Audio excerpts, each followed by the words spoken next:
Well, hello and welcome to the new UpShifter video. The car behind me in this video is the facelifted Honda Jazz. So this is one of the best cars in its class and probably the most efficient one. And it's also quite unique because it's styled as an MPV, as you can see. So yeah, it's a very interesting car. Let's have a walk around it, because this new facelifted model is supposed to look a little bit more sporty. There is also a sport model, like a sport model in its sort of equipment, which this is not, but still you have a more sporty looking bumper which is made out of plastic, but it just sort of makes the car look a little bit sharper. There is also a fake, well, it's actually not fake. I thought it's actually a fake vent for the air curtain, but it's not. So it may be plastic, but it doesn't feel very cheap.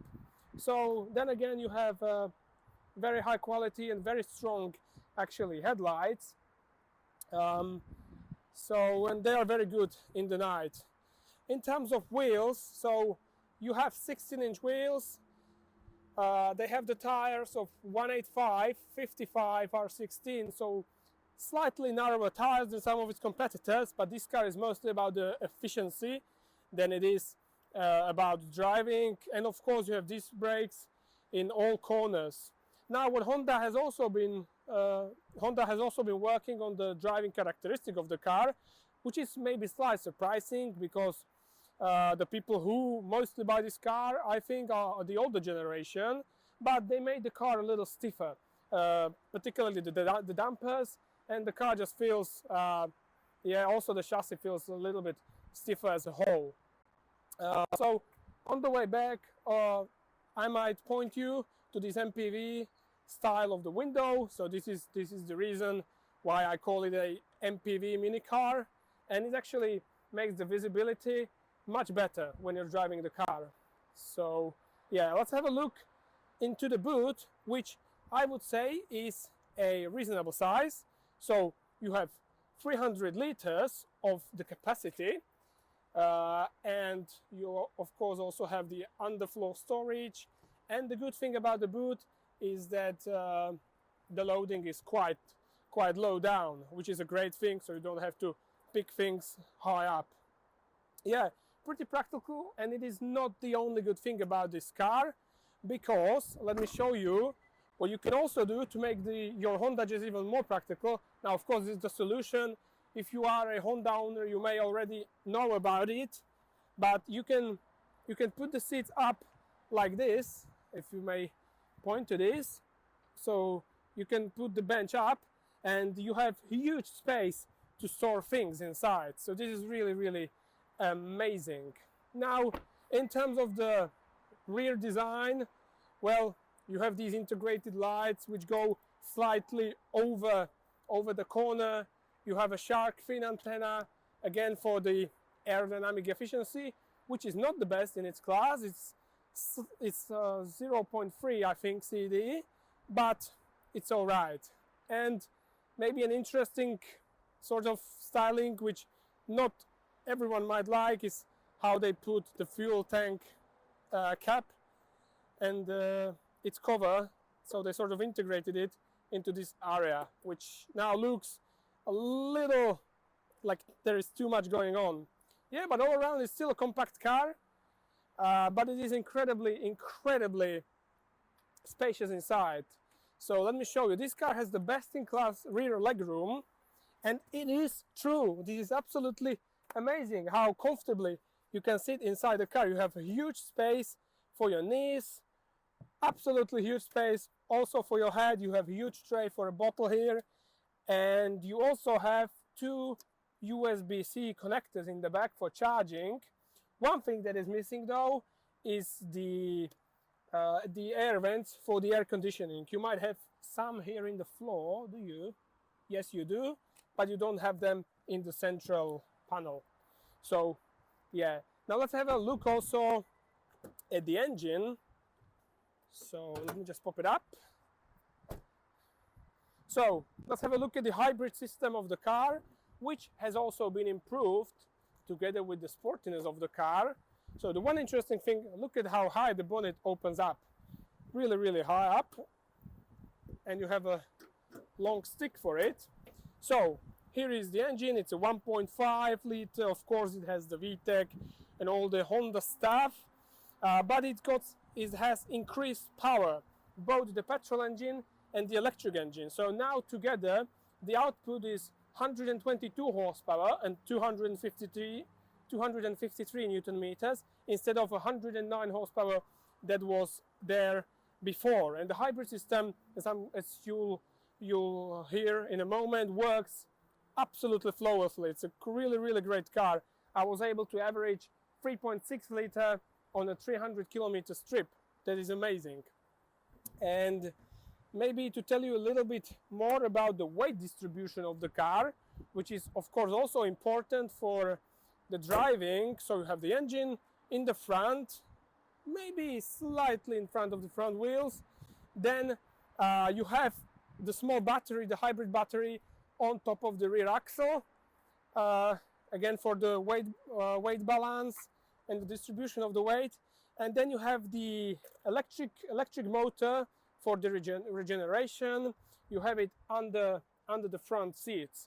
So all of these things together, they make the car really well balanced, and it just makes it behave really nicely in the corners. So what I'm going to do now is go outside and take the car for a drive, because that's what it's supposed to do. Well, so welcome to the interior of Honda Jazz. Now let's start. The car is really hot. So in this revised Jazz there isn't much change in the interior. I think it's supposed to be in a darker theme than before, which might be true as I'm looking at these handles, at the door handles. But there are some white elements still, like these cup holders. And the one thing I have to say about the Honda Jazz's interior is that because it's an MPV style small car, it is incredibly practical. So you have this huge dash in front of you, on which you have two cup holders on each side, like you have in some sort of vans, like a Ford Transit or something. So you have two cup holders on the sides, and these cup holders, they are in front of the air vent. So, and this is actually a good thing, because in the summer you can cool your drink with the air conditioning, and in the winter you can keep your coffee warm by it being placed in front of the ventilation system. So yeah, I really do like this. Yeah, it's a practical interior also, because you have two sort of spaces in front of the passenger, and this top one is actually really rather cool. That's not what you have in most city cars, so this is really practical. And on top of this dash, there is some sort of a synthetic leather, so that's a great thing.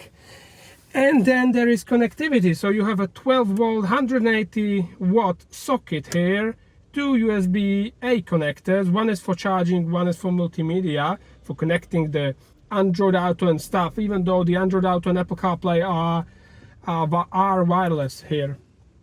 And then further down there is this sort of space for the phone. There is the lever, and there is a icon button, handbrake, and here would be probably another button which is meant to be for the sport variant, to put the car in the sports mode. And there is another cup holder, another little tray here, and they are of course with the rubber on the top of it, so the things which are placed in there doesn't make a lot of noise. And there is a reasonably sized armrest with nice place inside. Now I really do like the interior of the Honda Jazz, because it's really practical, it's comfortable. These seats that are here in the car, they should have an effect on the body which doesn't make you tired after long journeys, and so far I can say they really didn't make me tired. So yeah, that's a great thing. And another great thing, about the interior is the build quality. So it's all very well, extremely well put together for a small car. That's probably one of the reasons why it is also quite pricey. So, and I also like the hardware control for the air conditioning. You have a little small display above them. You have heated seats, heating steering wheel, and another really nice and really compact, high quality display with all of the information and the gauge for the fuel and for the battery itself. And then here on the left side you can turn off the stability system or the traction control, it seems. Anyway, it's about it. That's about it about the interior. I think let's go for a drive. Maybe one more thing about the interior: there is the best in class legroom in the back. It is really amazing for a city car. So yeah, it's amazing. Okay, so let's go for a drive. Let me just reverse out of this place. So I'm now on a journey. I'm gonna do around 360 kilometers, mixed motorways and B roads. So yeah, it's gonna be fun. So far I've also did around 300 kilometers in this car. I went to school, and now the fuel consumption is 4.9 liters, and that's mostly motorways up the hill. So really great number.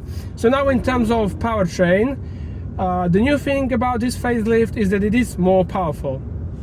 So the total power output is 122 horsepower and 253 newton meters, whereas before it was 109 horsepower and 253 newton meters.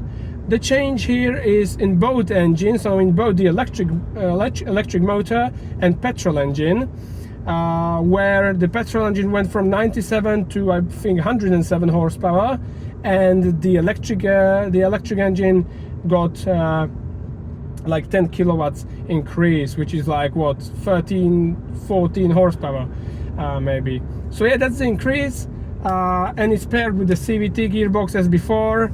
And well, this hybrid system, I would say it's probably even better working than the Toyota's one. This is a really fantastically working hybrid system.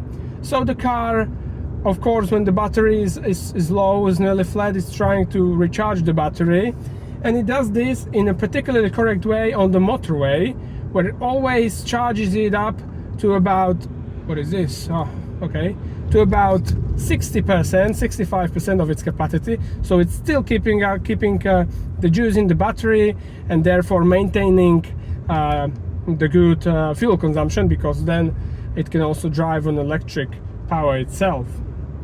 So this is an amazing thing about it. And in terms of dynamics, well, this isn't really a car that would make you want to drive somewhat dynamically, and maybe not even to overtake that much. So yeah, I didn't really try it out, but I remember from before, and that was the lower power than now. The power was, well, it was enough. It was really enough for everyday tasks, for overtaking, and even keeping the car at higher speeds. This car can do 170 tempo on the motorway without any problem, with keeping low RPM because of the CVT gearbox. So yeah, this is maybe the way in which the CVT gearbox really makes a lot of sense, because you don't really have that much power, but it still keeps lower RPM even at the higher speeds. So yeah, and the CVT gearbox in this car works really great, and I actually wouldn't change it for a normal automatic transmission with gears. I think this is really a great thing how it works in this car. So now I'm in the region where I'm going to be crossing a mountain pass, so I will be able to try the performance and the handling. And another thing that Honda said in this facelifted model is that the handling should be improved, and I think it will be, even though the car has some roll in the corners, some initial roll in the corners. Yes, of course there is, but what I noticed, and it's actually quite strange because I don't want to be too harsh on Honda, saying that this car is mostly for old generation people, which I think it is, but they probably don't. So this car has a stiffer damping. That's what I noticed. It has stiffer damping than the car it had before. I think I tested both the Crossstar model and the normal model, and this car has really a stiffer damping. So in terms of drivability and driving feedback, it is a good thing, of course, because yeah, you feel the road really nicely. You can feel the bumps much more, which is a nice thing. But maybe some older generation or somebody who likes a comfort travel might be slightly disappointed with this. But it's not a huge change. It is just this slightly stiffer than before. Now there is a beautiful steering in this car, which you have a great loads of feedback through, and it's really this precise. You can just cut the corners really precisely. I really do quite like it. Now the steering wheel is quite big. It's a 2-part steering wheel, so you don't have a third part. You have 3-part steering wheel in the sport model of the car, which also has some additional yellow stitching here and there and contrasting stuff, but this is a normal version. So, but yeah, it's a nice steering wheel. I like these two white trims of the buttons on it. I do quite like it, and the logical layout of the buttons on the steering wheel is nice. The one annoying thing I have to say is that you really have to turn the lane assist every single time, and because you have to set it through this display, which has loads of settings there, it takes quite a bit of time to go through everything, then to find it. Where it is, come on, where it is, I cannot somewhere down, find it. No, yeah, so here you have the 4 assistants that you have, and now to find it, turn it off, yeah, it takes a little bit of time, and it gets quite annoying that you have to do it after every single start of the engine or every single drive. So yeah, and in terms of assistance, I just read that there should be some improvement in the traffic jam assist, so the car can steer itself and move itself from 0 kilometers, so you basically don't have to do anything in the traffic jams. Now I don't really care about any of this because I like driving the car actually, but some people might find it interesting. So anyway, I'll talk to you again on some freer roads. So yeah.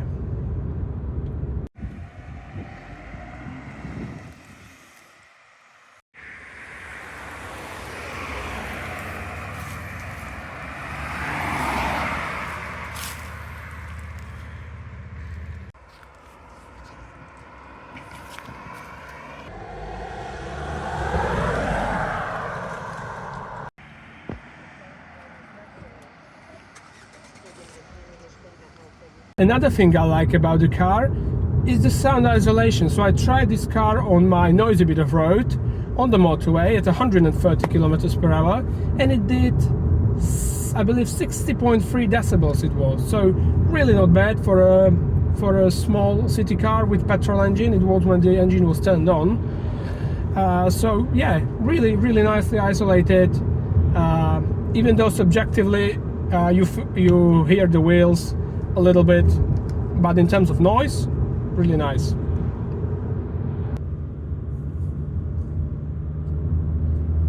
Okay, so the road opens up here a little bit. I'm just slowed down by the traffic, as you can see.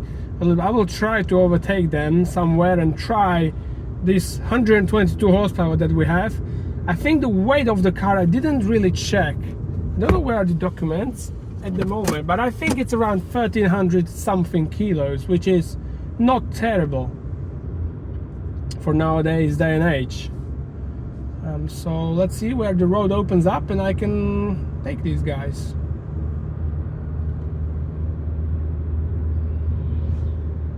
So now, as you can hear, the engine is turned on and it's charging the battery. Here it opens a little bit and it revs the engine massively. Yeah, well, there isn't much happening. There wasn't much happening. There wasn't much of a push into the seat, and the engine was revving like crazy. This Honda engine, you have this typical Honda sound to it, which isn't really muscular, or how to say it, but yeah, I mean it's not bad. Now I'm gonna try and take this corner a little bit faster. Oh yeah, we have narrow tires, and of course there is an initial roll, but when the car sits, when it comes to the top of the roll, then it sits flat, and that's actually quite a nice thing. It's all right in the corners. I mean, you're not gonna push it into the corners, are you? And the steering is beautiful. It's giving you great amount of feedback even when you are getting the understeer, which is nice. So yeah, the overall driving experience is okay, even though it's not a car built for corners. So yeah, this is very nicely managed. In terms of suspension, of course, there is McPherson in the front and some more easier setup in the back with maybe a torsion bar. Definitely it's not a multilink in the back. So yeah, but it's really a nice experience, and this is more of a car for a city and driving maybe like this from A to B, and it's really economical. It's really nice. The one thing I like about hybrids is that I can use every single bit of energy that would be lost in the petrol powered car, and I'm really learned to drive electric hybrid cars really efficiently. So I'm regenerating the energy anytime I can, and this really helps you getting a really great efficiency. So yeah, the manufacturer, the Honda, says that this car should do 4.5 liter per 100 kilometers, and now with mostly having done the motorways, I'm at 4.9, which is really not bad and not far from what Honda says. I can definitely do better. In the end, I won a competition of the journalists in this car, achieving 2.9 liters fuel consumption, which is amazing. So it just shows you how efficient this car is and this powertrain is. So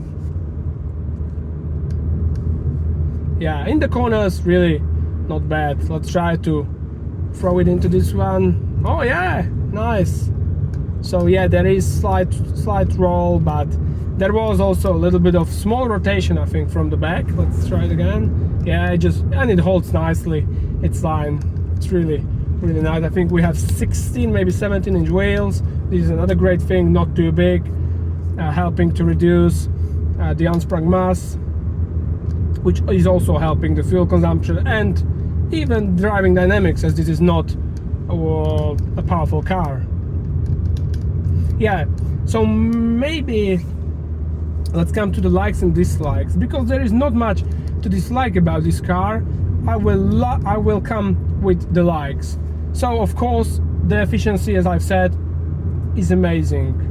Another amazing thing is the practicality and spaciousness. So yeah, it's not used very often in the car industry nowadays to build the car like an MPV, in the style of an MPV, but this makes this car very unique in its class, that it is an MPV. You have a huge space above your head, you feel really roomy in the front, and there is also a crazy good amount of room in the back. It really is the best in class. It is like sitting in the 2 classes higher car, so it's amazing. And you still get 300 liters of the boot capacity, which goes up to 1300 something when you fold the seats down. So another really amazing way. And that's not all, because Honda has another practical solution. So you can fold up the rear bench of the car, and this gives you like 2 separate spaces. So one behind the front seat and another one which is the boot. And I'm going to use this space here on my way, as I'm going to pick up a few folding tables for a marketing agency, and I'm going to put them there. So I'm going to show you how it works. It's a really great thing. And another feature of this car, which should make you consider buying this car as a city car. It's amazingly practical. Then another thing I like is the quality of the interior. So the materials used in the interior are really great.